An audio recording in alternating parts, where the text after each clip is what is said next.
demonstration on how to shade a value scale. The first thing I want to talk about in this demonstration is the importance of where to begin shading. The one thing I want you to remember from today's lesson, if you forget everything else, is to begin shading on the darkest areas of your picture, because you can always make something darker. Remember that, because you can't really mess up the dark area of your picture. If you mess up the dark area of your picture, you can erase it a little bit. However, and I don't have an eraser with me right now. Will you go grab an eraser real quick? Sorry about that, YouTube. However, if you have a light area of your picture and you go and you start shading some area, you're never going to get that area back. You're never going to get that white back. So you always start with the dark areas, because if you go and you start shading the dark and you're like, I need to make that darker, you can always make it darker. Remember that. The second thing you need to remember is, since you can always make it darker, don't murder your paper and try to press down as hard as you possibly can, because then you're kind of limiting yourself as well. You're going to create indentations in your paper, and it's going to make it more difficult for you to blend later on. Okay, I'll take that. And so you can see it'll never go back white. It'll always have, especially with these are shading pencils in particular. Now, so what I'm going to do is I'm actually only going to be doing one little strip. You have to do the entire square. I'm doing the one little strip because it's going to make it faster. So you'll notice as I start shading, I'm going to start on the other side since I murdered that little side. Oh, there's another side. Yes, if you mess up, I'm going to say, no, that doesn't pass. Start again on the other side. Don't throw away your paper if you mess up again, because you're going to have to get another one. You'll just staple them together. You get credit for your effort on all the tries that you've done. Okay? So when I begin shading, I'm going to start where? The darkest area. And you'll notice it says dark right here. So you want to start dark up there. I want you to notice when I'm holding my pencil, when I'm shading my darkest area, it's closer to the lead. And as I start shading farther back areas, I'm going to move my hand farther back. And this will naturally create a lighter value, and you'll start shading lighter. So you can already start using that technique if you struggle with this. Now, once I have this darker area, I'm going to start going down, and you'll notice I'm going to start moving my hand back. Whenever you go pick up your pencil and you put it back on your paper, you should always start in the dark area, if you remember this. Because you'll tend to, if you go back and you start on here, you'll make a little tick like that, or you'll go too hard, or also you'll notice, zoom in right here real quick, you'll start to sculpt your pencil. Do you see that, YouTube? Do you see that, everyone? You see how this lead, it becomes dark on your paper because it's soft. And since it's soft, as you start shading, you actually will carve a shape into that pencil. And that'll allow you later on to make a nice soft level gray side. But if I accidentally turned my pencil, I was pushing the same pressure, and notice how much darker it was. It's because I turned my pencil a little bit like that, and it took that sharp edge and it made a really dark line. So for example, if you were coming back here and you just happened to turn your pencil and you were trying to shade it light area, you would make a really dark line and you would ruin it, and you would have to start again. It'd be annoying. What it is. But if you start up here, your pencil will naturally resculpt itself. It'll rest into its spot and it'll go. I don't care how you choose to shade this, left or right, up and down, angle, and you go, whatever works most comfortably for you. I also don't care that you stay in the box. I just want to see a gradual transition from dark to light. This last box, my goal is to make it completely white. As I start shading down, I want you to start noticing it's going to get lighter. Moving my hand farther back on the pencil, starting in the dark area when I restart, because I'm now going to my lighter boxes. I need to resculpt my pencil because it's at a different angle, so I'm just going to stay up here. And you'll notice that's why it also didn't matter. I didn't need to murder this side and press as hard as I can, because I'm going to be coming back to it a lot, which is going to naturally make it get darker and darker as I go along. And as I get down here to the bottom, I'm actually using my hand to just hold the pencil in place. I'm not using any pressure when I'm pushing down. So as I get farther down, and that's where it gets kind of hard. I'm not going to lie, I even struggle with this, and I hopefully won't mess up because I'm on YouTube and this is going to be permanent, and people will probably thumbs down me if I mess this up. Oh, cool. So I'm very proud of myself and not messing that up. Now, what I call this is layering. This transition right here to here is too strong, and I need to go back and I need to blend and layer in my pencils. Why would I make it too light? If you want to do anything, I made it too light, right? Why would I make it too light? I can always make it darker, Eddie. That's right. You can always make it darker. If you make it too light, you can always make it darker. If you make it too dark, you're gonna start over, probably, because once it gets too dark, it's hard to go back. All right. So now if you can do this, you can shade. On the left, I'm using this as an example so you can see. I'm shading a consistent gray. If I was to move my pencil around, it's going to be the same gray all over. If you can shade a same gray and you can keep that consistent pressure, you can shade anything. Because if I stay in the same area, what's going to happen? It's going to get darker. That's obvious. So if you can shade that same gray and then you start slowly being able to move your pencil, you're going to be able to create these transitions that are soft and blended and make you look like a pro. And you're going to be really awesome at shading.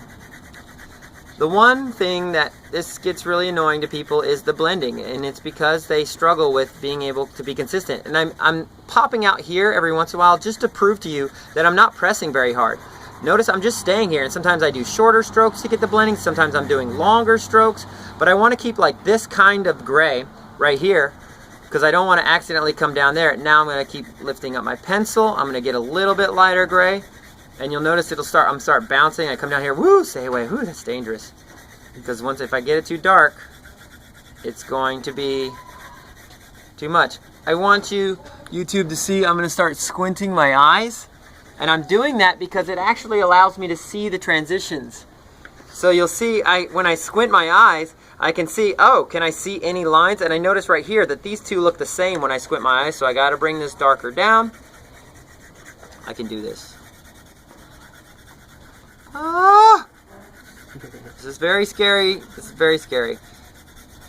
There we go. Transition, transition, transition. And people, I've done many examples and demos, and that's why it's easier for me. If you see this and you're like, do this, and you're like, how the heck did he do that? It's because I've done a lot of them. Just like riding a bike. Will you bring me a sharpened yellow pencil? Or can I borrow yours? Oh yeah, sweet. Just like riding a bike, it will be easier. Crud. Hopefully YouTube, you can still hear me. The things. You'll get better at it. That's why I'm going to be very mean, and I'm going to tell you, no, you failed. And I'm going to say start over, because the more you do this, the better you will be. What we're about to do next is I'm going to show you how to shade a sphere. This is a technique I use called making a value scale on your sphere. You only have to do this technique in this practice. From after this and you approve it, and I approve, like, oh yes, you shaded your sphere correctly, you don't need to do these value scale circles anymore, okay? They're only this first time, and I'm having you do this so you can practice shading and shape the shape of how the sphere is supposed to look. So again, everyone needs to look carefully at this, because this is where everyone messes up. What you'll do is you'll pay attention to where the light is. You're going to make a small circle on that side that's not touching your circle. The next circle that you make, you're going to make touching your circle, but just barely. So you're going to start your sphere. And you're going to continue to make more and more circles that split the line between there. YouTube, come closer and see. Can you? Yeah, I really want you to watch how I split that line right there. Everyone, if you can't see me, you should really come in and see that, because this is going to help you immensely. I found this technique when starting to shade a sphere really helpful. And that last one is really hard. Okay, YouTube, you're doing it wrong. This is what 90% of the people do wrong, is they will make this first circle, right? And they'll go, okay, next circle, next circle, next circle, next circle. That's wrong. That's gonna make your circle look like a cylinder, and we want a sphere. All right? So now I'm gonna start shading my sphere. Where do I start? On the light side? dark side. This is where audience participation makes me look like a good teacher. So I'm going to start shading, and I want you to notice me turn the paper. I want you to notice how I automatically, the reason I don't start here is because I'm not a very good drawer. And I struggle with drawing, and a real artist would pick up their arm and move like this. But, I mean, a very talented artist will. But see how I cheat a little bit? This is a cheating technique I use. I naturally shade like this. And when you're ever shading three-dimensional shapes, the trick to shading three-dimensional shapes is shade with the shape. Shade with that contour line. The contour is the outline shape. If you were to like hold a piece of string around the ball, that's the contour line. So as I'm shading, you'll notice, see, I use those lines to help guide where I make my darker values. When you're done shading yours, I should be able to put my pencil in the radius of your circle and hold it perpendicular to your light, and you should have dark values coming up the corner, and you should have a light value coming down here in the center. That's the goal. Again, I picked up my pencil. My pencil is sculpted. I need to be careful, so I'm going to start on the darks. Again, notice me turning my paper. I'm going to start making it a lighter value. And eventually you are going to have to be an artist, and you're going to have to move your arm. I want you, if YouTube, you can pan up, you can start watching my elbow. It is actually moving, right? My whole arm is actually moving eventually, and that it does become difficult. Oh, and it's gonna start getting tense. My arms, I'm having to see? You see this line right here? I should have gone onto the dark area first and moved towards the lighter area. You'll probably mess up on the sphere a bunch of times unless you're like, practice these already on your own. Some people do. This is like one of the first things you should practice when you're learning how to shade as a sphere. Because if you can shade this sphere, I'm going to tell you right now, you can shade any part of your face. Faces are all broken up into these round spheres, in my opinion. And then I'm going to try to leave my best to leave that blank. Now, this is not done. I've made my transitions way too strong, right? This needs to be blended here and here, but I'm okay with that because what can I always do? I can always make it darker. Good job making me sound like a teacher. You can always make it darker. So now I'm going to come in and I'm going to blend those transitions to make them disappear. Ooh, and I got 4 minutes to rock your world. Oh, YouTube. Hopefully you haven't turned me off, because I know kids don't listen to videos longer than 7 minutes. And this video is getting longer than 7 minutes.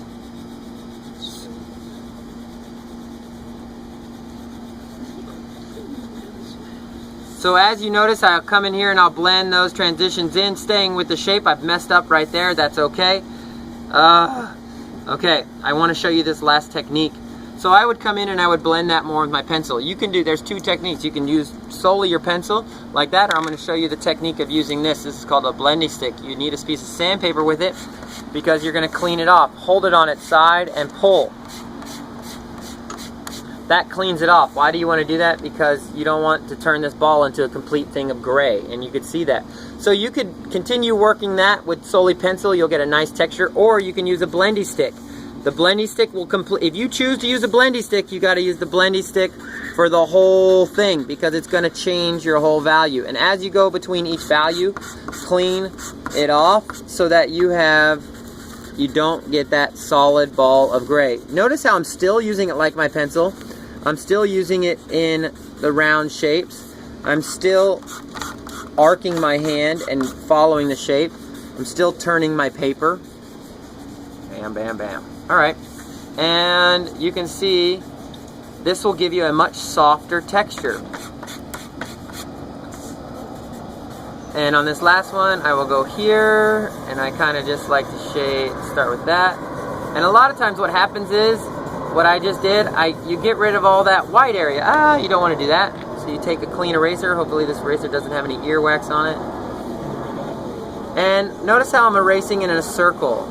You ever done that? You ever erased somebody and then goose all it? Like, oh man, jerks. And I clean it off, and now I'm going to blend that transition.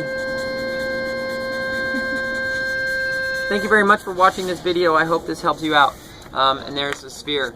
I will expect yours to look better than mine because I was rushed. Cut.